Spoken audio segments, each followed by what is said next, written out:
So we met because Dr. Duncan and myself finished our residency programs at about the same time, and we both were interviewing, and ironically both took a job with this practice, but we're not told that the other person was joining the practice. So actually showed up on the first day and said, no, wait a minute, where did this other wonderful woman come from? But within moments of meeting her, I realized we practice medicine very similarly. We had very similar personalities, a similar perspective on how we wanted to care for our patients and have our practice run, and it was the best thing that ever ended up happening to us, though it was not expected.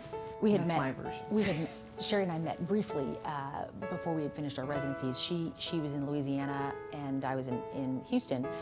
We met briefly through another dermatologist, friend of ours, mutual friend. And then the next time we saw each other was after residency when we joined the same practice. And of course, it ended up being a very auspicious meeting because just like Sherry said, or Dr. Ingraham said, we had a tremendous amount in common. And the training programs, she trained in Louisiana and I trained in Houston, we complement each other very well. And so it really built into not just a friendship, but a solid partnership that really has served us very well and has made us be able to appreciate being dermatologists that much more. So do you remember how we got started in cosmetics? Yes. When we both came out of residency, there was not a lot of cosmetic dermatology being done at the time. The FDA had approved botulinum toxin, of course, or Botox, but there were really no fillers or all of the ones that you see on the market now that we use daily were just getting started and just being rolled out by the FDA, literally within months of our completing our residencies. So Dr. Ingraham and I jumped right in, and it was very interesting. We got to know the very first hyaluronic acid filler, which was Restylane, that was FDA approved.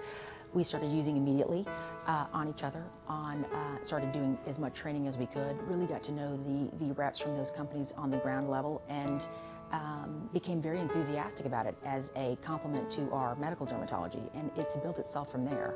I think that was extremely beneficial, though, finishing right at the time that these were just starting to become in use and becoming FDA approved. So along the way, with each additional product that's come out on the market, we have immediately jumped in and even helped launch a few memorable ones. For example, Kybella, which Dr. Ingraham was a national trainer for when that product was being launched. And so it really has developed into a tremendous complement of the medical dermatology side of our practice, and we both enjoy it tremendously.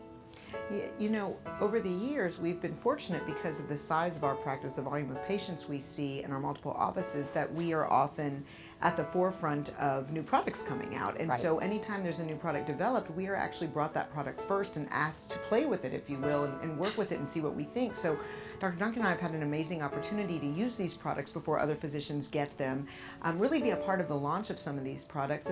And I think it's because we're both like to be innovators. You know, we're both stimulated and excited by allowing our patients to get the greatest and newest technologies. So if there's a new product, a new laser, a new filler, we're really first to market, I think, with a lot of things. And that's something that separates us, I think, from other practices. And also in the medical realm, we both, Dr. Duncan did a lot of studies in her training on biologics for psoriasis. And in my program at Tulane, we did a lot of those studies. And so we've both felt very comfortable, I think, with some of the, more cutting edge medical Absolutely. developments as they've come out. And so we've really felt strongly that that's something we want to offer our patients. We want to be aggressive when necessary and offer them the most cutting edge and most advanced treatments for their psoriasis, for their eczema.